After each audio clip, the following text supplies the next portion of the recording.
Olá pessoal, tudo bem com vocês? Aqui é o professor Vinícius Felipe e vamos para mais uma aula de mercado de capitais.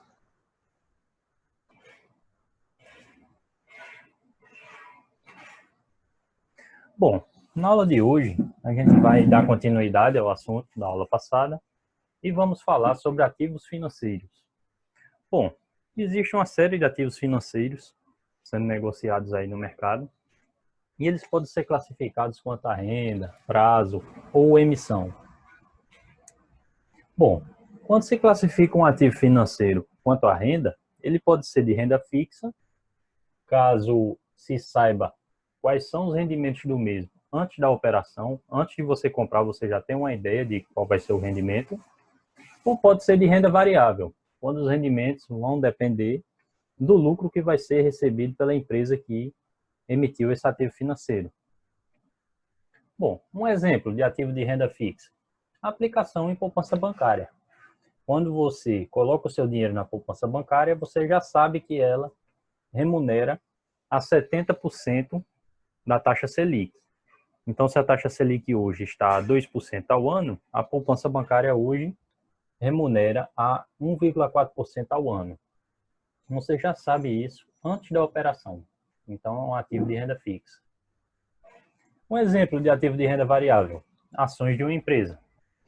O valor das ações de uma empresa vai depender, por exemplo, se essa empresa está tendo lucro.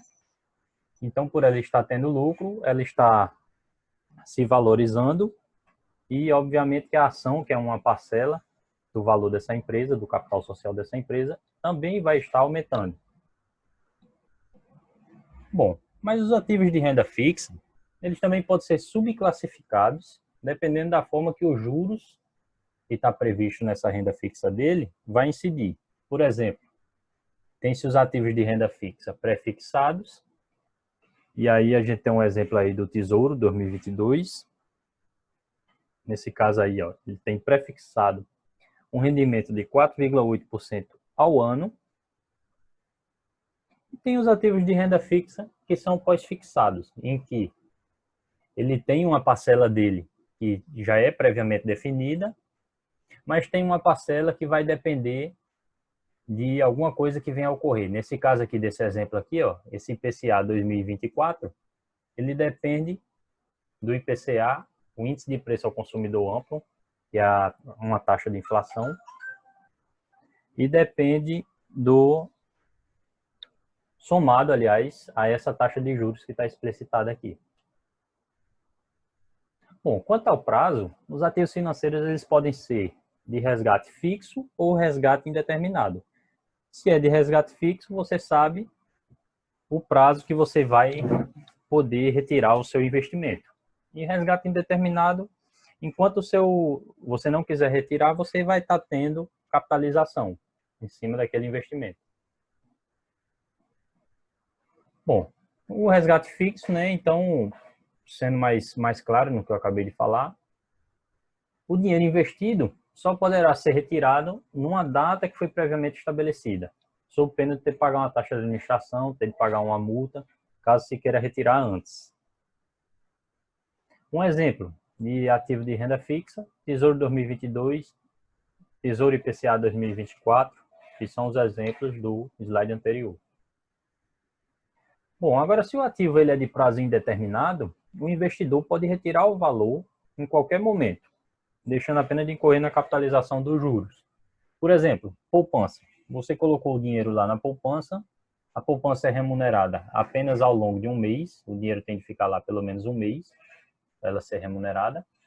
Só que se você retirar antes, você vai deixar apenas de incorrer a capitalização dos juros. Você não vai ser penalizado com uma taxa de administração ou com uma multa.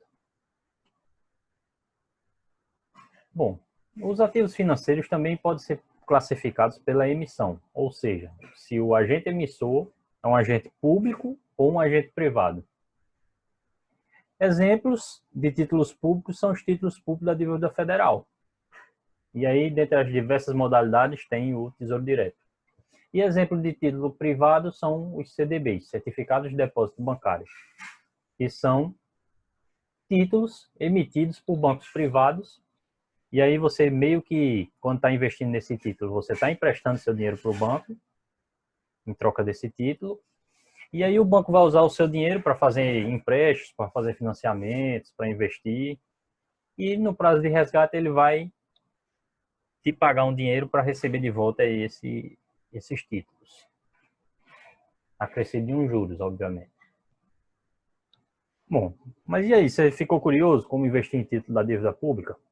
Bom, acessa o simulador, simula um investimento inicial, sei lá, R$ 500, R$ 1.000, simula um aporte mensal, sei lá, colocar todo mês R$ 100 no investimento, R$ 500, R$ 1.000, enfim, você que sabe. E vê a diferença, se tem alguma diferença entre poupança e investimento em título da dívida pública, por exemplo. E aí, se você tiver com dinheiro sobrando, você pode já pensar em investir, né? Se achar que é o que lhe é adequado. Bom, quer acessar o simulador? Tá aqui, ó, o simulador do Tesouro Direto. Clica aqui nesse link que você vai ser redirecionado lá para o site. Vai preencher algumas informações relacionadas ao seu perfil de investidor, os seus objetivos, quanto você pretende investir inicialmente, quanto você pretende aportar mensalmente. E aí você pode fazer essa simulação. Bom, agora se você ficou curioso em investir em CDB ou em algum outro título privado, ou até mesmo em ações, bom, aí você pode realizar simulações, né, de como investir lá nos bancos ou corretoras que trabalham diretamente com isso. E aí você também, novamente, vai preencher suas informações, preencher a pretensão, quanto você pretende investir. E aí essas empresas vão lhe sugerir alguns investimentos. Bom, aqui tem um link de um desses simuladores, e achei fácil de testar isso aqui, que é o link do simulador do BTG Pactual. Você clica aqui e vai lá ser direcionado para verificar esse simulador. Bom, agora vamos para ações. E o que seriam ações? Bom, eu acho que eu já tinha falado lá no primeiro ou segundo slide, mas constituem uma parcela, a menor parcela do capital social de uma empresa. Refletem a participação dos acionistas na empresa. Elas podem ser do tipo ordinária, que são ações que dão direito a voto na assembleia da empresa, para se tomar decisões sobre o futuro da empresa, ou pode ser do tipo preferencial, que são ações que dão preferência pelo lucro, preferência pelo dividendo. Então, tem algumas vantagens na hora de se receber o lucro da empresa, se receber os dividendos. Bom, o lucro, o rendimento que uma ação pode proporcionar é variável, vai depender de uma série de coisas. Bom, vai depender da forma que ela distribui dividendos, se ela teve lucro, como que ela vai distribuir esses dividendos, se ela vai pagar juros sobre o capital próprio, se a ação da empresa específica tem alguma modalidade de bonificação a ser paga, se a ação se valorizou, ou seja, se a empresa está se mostrando muito promissora e tem muitas pessoas querendo investir na mesma, querendo fazer parte desse negócio, e aí elas estão dispostas a pagar cada vez mais. E aí o valor da ação, o valor da cotação da ação sobe no mercado. E aí diz que ela tem uma valorização. Obviamente que ao detentor dessa ação, ele só vai conseguir rever esse dinheiro da valorização se ele efetuar a venda da mesma. E aí, pela diferença do que ele comprou e do que ele vendeu, ele vai obter um lucro, um rendimento. Bom, outra modalidade de rendimento das ações são os direitos de subscrição. Bom, o local de negociação das ações, obviamente, é a Bolsa de Valores. Aqui no Brasil, a B3, Brasil Bolsa Bacom. Essa é dividida em um mercado à vista, um mercado a termo e um mercado de opções. Quer conhecer o site da Bolsa? Quer ver lá notícias, informações, aprender um pouco sobre os investimentos, ver como estão as cotações das principais empresas listadas na Bolsa Brasileira, por exemplo, a Petrobras?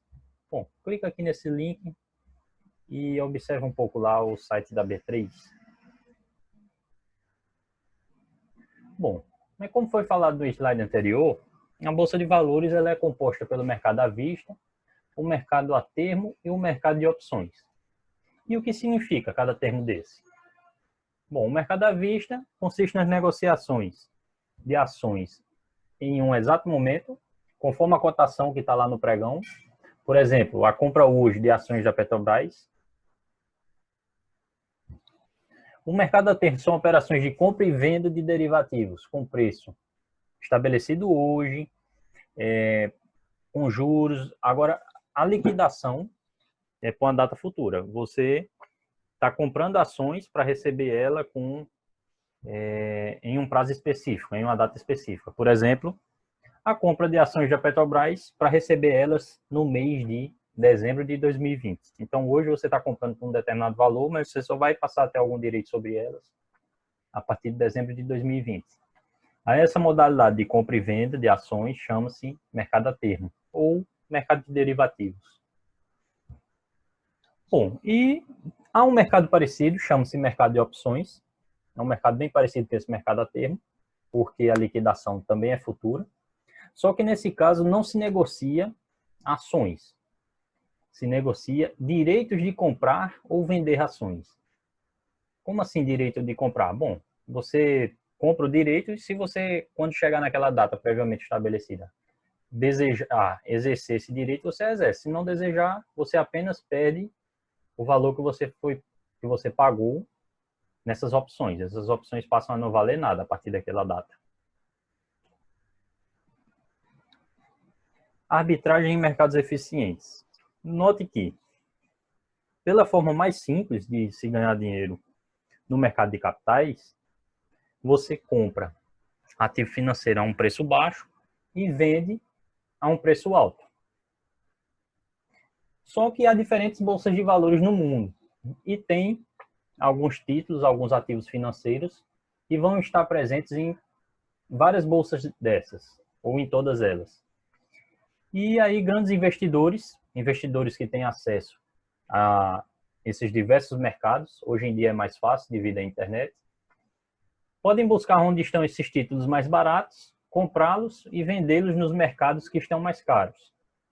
Aí esse ganho com a compra e venda entre diferentes bolsas de valores chama-se de arbitragem. Por exemplo, e aí eu não vou falar nem de ações, mas vou falar aqui um exemplo mais simples, que é a negociação de um iPhone. Um iPhone custa o equivalente a R$2.000 lá nos Estados Unidos e pode ser vendido por R$5.000 aqui no Brasil.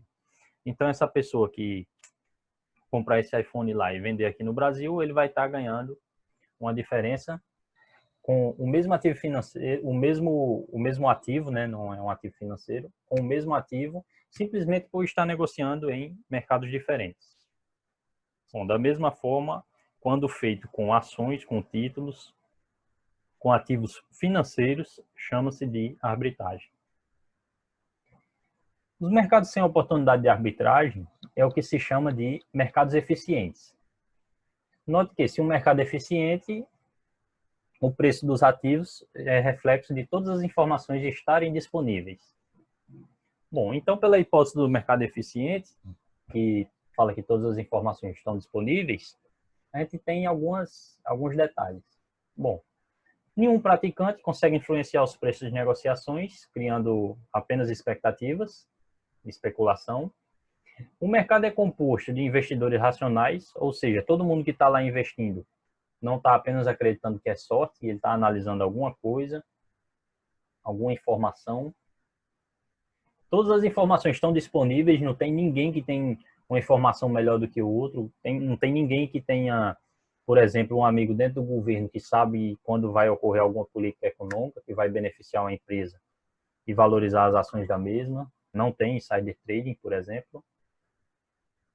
Todos têm acesso às fontes de crédito e os ativos são negociados sem restrições. Obviamente que, se tudo isso aqui é válido, ou seja, se a hipótese dos mercados eficientes é válida e que não tem condições de arbitragem, o preço do ativo é igual ao valor. Ou seja, o que aquilo realmente vale é o que aquilo realmente está sendo negociado no mercado. Lembre-se que, por mais que os mercados sejam eficientes, todo investimento possui risco. E o investidor, na hora que ele vai realizar um investimento, ele pondera se vale a pena correr esse risco. Ele quer um retorno que compense estar correndo esse risco. Sabendo que antes de aplicar qualquer dinheiro, o investidor está ponderando e que esse dinheiro poderia estar aplicado, por exemplo, numa poupança que paga uns juros e que é livre de risco, então todo investidor considera essa taxa de juros livre de risco antes de investir.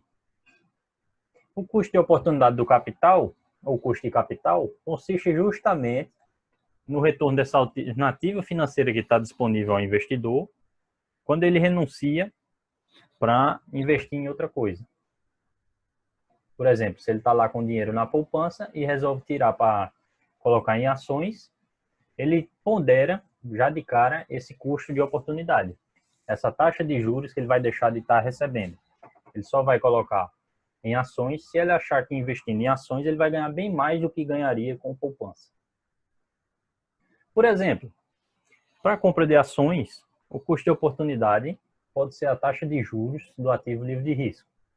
Nesse caso, a taxa de juros da poupança ou do título do Tesouro Direto Prefixado. Pode ser uma dessas opções aí, por exemplo. Bom, mas como foi o desempenho da Bolsa de Valores em 2019? Quais são os possíveis fatores que podem ter afetado o Ibovespa, que é o índice de preços de um conjunto de ações que tem na Bolsa Brasileira? Quais foram os possíveis fatores que podem ter afetado ações de companhias como a Petrobras, por exemplo? Como companhias como a Vale do Rio Doce? Bom, tarefa de casa de vocês aí, pensar um pouco, refletir um pouco a respeito desses fatores. Quem sabe aí olhar alguma reportagem, alguma notícia relativa a 2019, de principais fatores que podem ter afetado o valor das ações. Bom, e é isso, pessoal. Chegamos ao fim da aula de hoje. Obrigado e bons estudos.